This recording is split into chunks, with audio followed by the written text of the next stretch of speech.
She's an AI patient educator, and we replace her with the doctor. So it's the doctor's face the patients see immediately and makes them like the doctor, trust the doctor, and believe the doctor is an expert. They've bonded with the doctor. They've been educated by the doctor. They end up liking the doctor, and they're primed to say yes to the suggestions of the doctor, the recommendations of the doctor, and have a conversation that's a richer conversation. You don't want patients sitting there for the first time and be like, what is going to happen to cataract surgery, doc? Like, I don't understand.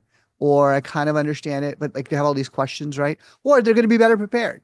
They're going to have come in with questions, right? Written down. So this is they confirm the appointment. What are the options for IOLs? Then after the evaluation, they go home. They want to go think about it, right? And they want to ask their spouse. Well, all of these are going to be in one thread on a text message for them. And then they can also look at this other video. How do I decide which IOL to go with? Okay, so let's suppose the doctor says, you know what, I think light adjustable lens is the one for you. Then the video that will go out to the patient will be the one that says, what is light adjustable lens? So that patient can show his spouse, look, here's my phone. This is what we're talking about is light adjustable lens.